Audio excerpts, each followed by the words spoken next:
Bien, les decía que Estados Unidos sopesa enviar armas más sofisticadas a Ucrania, entre ellas helicópteros, parece que de última generación.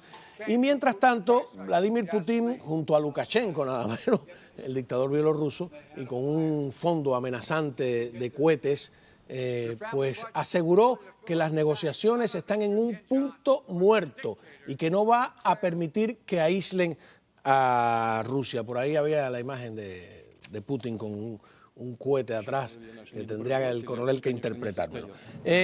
Bueno, además del coronel Octavio Pérez, coronel retirado del Ejército de los Estados Unidos, que es parte de nuestra familia, me da un gustazo tener aquí a Mariano Causino, que fue embajador de Argentina en Israel y en Costa Rica.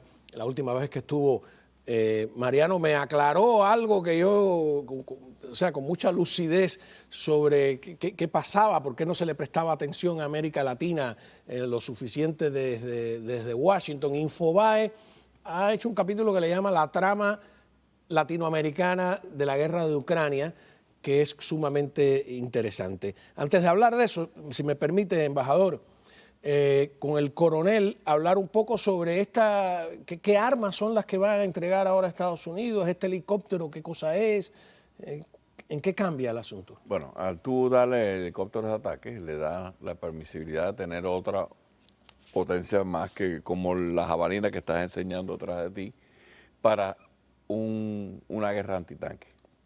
La guerra del Donbass va a ser contrario a todo lo que ha ocurrido en el norte, en los bosques del norte.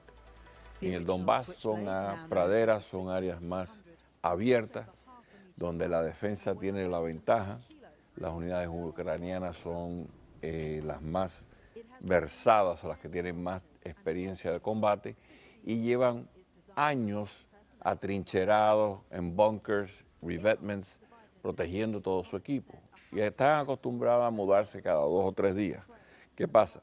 Que esto es a base de los bombardeos de artillería que han sufrido durante todos estos años.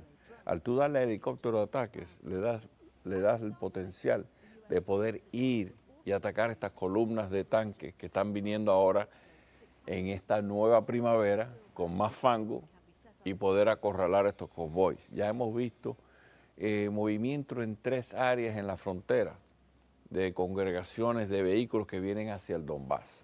Así que sería muy oportuno que se le dieran a helicópteros de ataque como el Apache y hasta que si le dieran los Cobras viejos, por eso tenemos una gran arsenal de helicópteros en la reserva que se les pudiera dar, que son tan viables con los misiles Hellfire y antitanques. Embajador, la posición de Nicaragua, Venezuela, Cuba, aunque para mi modo de ver ha sido hasta más radical de lo que esperábamos, pero tampoco es una sorpresa, ¿no? Ahora, Argentina, Brasil, ¿cómo interpreta usted? ¿Han ido cambiando según avanzan los hechos? ¿Siguen en la misma posición del primer día de la guerra? Bueno, el gobierno argentino fue modificando su posición, porque al comienzo tuvo una posición relativamente tibia frente al hecho, pero en las últimas votaciones claves que se han dado en el sistema multilateral, ha votado en contra de la posición rusa y ha condenado abiertamente la invasión al territorio soberano ucraniano, creo yo, correctamente, y junto a la gran mayoría de los países de la comunidad internacional. El gobierno brasileño últimamente ha tenido una posición más neutral. Entiendo yo que debido a que Brasil integra junto a Rusia el grupo de los BRICS, que son una iniciativa de países de gran tamaño, que son Brasil, Rusia, India, China y Sudáfrica, y ha tomado esa posición. Ahora, no corresponde a mí que yo me ponga a opinar qué es lo que hace el gobierno brasileño. Usted podrá imaginarse que no puedo hacerlo.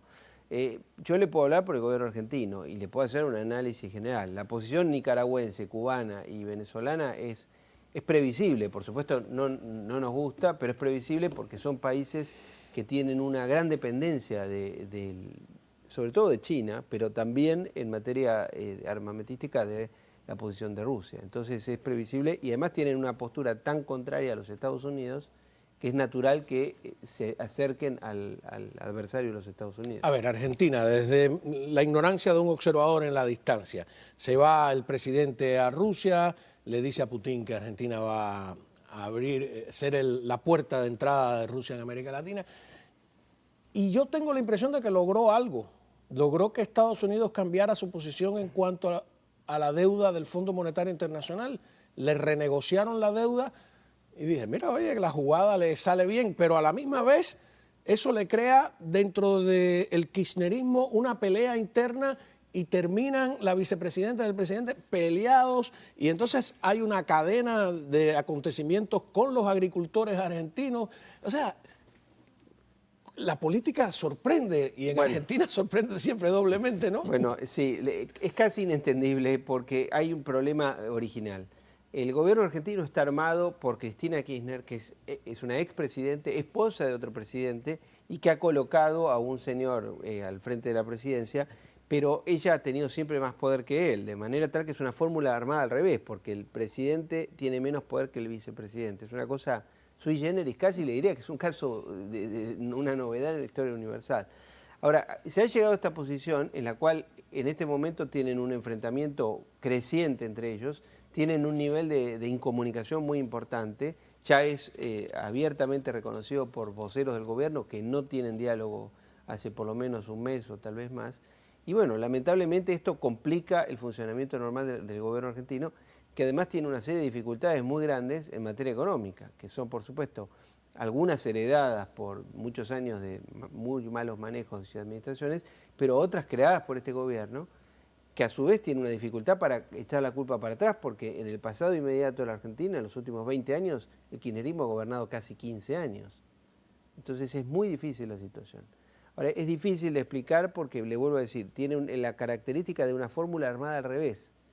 Una expresidente muy poderosa, la líder del kirchnerismo, es la vicepresidente. Y el presidente es una figura que realmente no ha conseguido, o no ha querido, o no ha sabido consolidar el poder y mostrarse como uno hubiera podido pensar que iba a ser una vez que estuviera en ejercicio de la presidencia. Vamos a seguir analizando coronel, este caso de Argentina es curioso, ¿no? Como Perú, como Chile, ¿no? América Latina se torna cada vez más interesante, pero más preocupante también. Y volviendo al tema de la economía, en estos momentos con tantos problemas económicos es una buena idea no tener deudas. Yo me voy a parar un momento para compartir con ustedes unos consejos bastante sanos en ese sentido. Y mientras tanto quiero invitar a los presentes a que vean este comentario de Vladimir Putin insistiendo en el supuesto nazismo ucraniano y en lo que él llama el cumplimiento de objetivos. Veamos. Очевидная вещь. Это было неизбежно. Вопрос был только во времени. И то, что мы делаем, помогая людям, спасая их от нацизма, с одной стороны, а с другой стороны, предпринимая меры обеспечения безопасности самой России, очевидно, что другого выбора у нас не было. Это правильный шаг. И то, что цели будут достигнуты, нет никаких сомнений. Muy bien, continuamos hablando con el coronel Octavio Pérez, con el embajador Mariano Causino, que fue embajador de Argentina en Israel y en Costa Rica. Mariano también es profesor universitario, ha escrito libros sobre la Guerra Fría y le quiero hacer esta pregunta, porque todo el mundo dice, ¿se está redibujando el mapa geopolítico, el orden mundial? Y yo me pregunto, ¿no será el mismo mapa que se está organizando por viejas vías o por nuevas vías? ¿Qué está pasando? Bueno, el orden global, lo que se entiende por orden global es un permanente estado de mutación. Lo que pasa es que, visto perspectivamente, usted puede decir que en un periodo histórico rigió un sistema de reglas o un orden determinado por las relaciones de poder durante un periodo determinado que hacen que usted pueda establecer de alguna manera un sistema por un determinado tiempo. Ahora, el orden global que vivimos hoy es el resultado del fin de la Guerra Fría. Es un orden global nacido más o menos en 1990. Ahora, ese orden global es probable que esté llegando a su fin, porque por un lado hay la emergencia de una superpotencia económica que es China, que rivaliza con los Estados Unidos y con Occidente en general en materia económica, pero también en otras manifestaciones del poder, y hay una potencia fundamental del sistema, que era la número 2 durante el periodo de la Guerra Fría, que es la actual Federación Rusa, que es una potencia que ha entendido que el orden global vigente es injusto y por lo tanto ha optado por una política exterior revisionista y ha optado por una política que ha llevado al extremo de una invasión como esta, que es por supuesto anacrónica en el siglo XXI. Ahora, eso tiene el problema de que cuando usted tiene un orden en el cual una potencia tan importante, nada más ni nada menos que poseedora del arsenal nuclear más grande del mundo, solamente comparable al que hay en este país, bueno, es un problema para la paz y la seguridad internacional, porque estamos hablando de un país importantísimo. Nos guste o no nos guste el tipo de gobierno que tiene, pero es una amenaza permanente a la seguridad internacional si no hay un punto de entendimiento entre las potencias occidentales, fundamentalmente Estados Unidos, y la Federación Rusa. Porque en el mundo actual, los 3 países más importantes del mundo son los Estados Unidos, China y Rusia, en ese orden. Y van a seguir siéndolo por un tiempo más. Ahora, esa idea de que un mundo unipolar es malo y que es mejor un mundo bipolar, a mí me parece una cosa... Es discutible.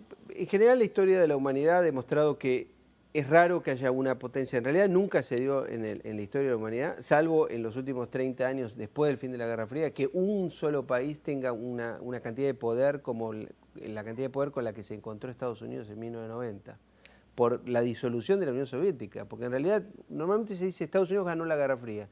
En realidad lo que ocurrió fue una implosión. Claro, exactamente. Por eso los rusos, y eso sí hay que entender, la mentalidad de los rusos, nos guste o no nos guste, ellos tienen la mentalidad de una potencia disminuida, de un país que ha cambiado su estatus internacional. Y cuando eso ocurre, es un problema porque procesar ese tipo de fenómenos es un problema para el liderazgo y para el pueblo de ese país. Ha habido otras experiencias históricas que han terminado mucho peor, por supuesto. Bueno, la Primera Guerra Mundial fue... La primera y la segunda. Las consecuencias de la primera que determinaron, por ejemplo, que un país como Alemania, que había claramente cambiado su estatus internacional, optó por una política exterior revisionista. El problema es que cuando una potencia de esa importancia tiene ese tipo de actitudes, pone en riesgo la seguridad del sistema. Exactamente. Me dice que se queda varios días por Miami. Ahora poco, pero el mes que viene voy a volver. ¿No? Para regresar a la mesa. Coronel, vamos a una pausa cuando regresemos. A ver, embajador, le voy a poner una pregunta difícil al coronel. 2 preguntas en una. ¿Esta va a subir o va a bajar la intensidad de la guerra? ¿Se va a alargar o se va a cortar? Según el general Caldron de la Unión de Reino Unido, dice que esto puede ser un estancamiento por meses. ¿Por qué? Porque van a tardar casi 2 o 3 semanas en poder aglutinar suficiente fuerza para atacar. Van a tratar de decimar la fuerza de los rusos. Y entonces este bombardeo que va a ser intenso, quien defiende el terreno tiene la ventaja. Y esto es por praderas y estamos ya en una primavera absoluta, así que los tanques no tienen gran movimiento. Ahí donde está la definición del Donbass, la guerra del Donbass. Si ellos pierden gran cantidad de tropas, entonces es una derrota para Putin. Pero si no, estamos por meses para atrás y para adelante con todo este problema. Sí, el tema es la opinión pública internacional se va aburriendo, eso es ventaja para Rusia. Tal vez, vamos a ver, que no le pase lo que le pasó a Napoleón, ¿no? Que conquistó Moscú y fue una trampa al final. El general Invierno vino y... Lo incendiaron. Claro, incendiaron la ciudad. Exactamente. Bueno, muchísimas gracias a ambos por estar aquí, embajador. Bueno, que se repita para conversar con más detenimiento. Vamos a despedirnos. TN3 a continuación.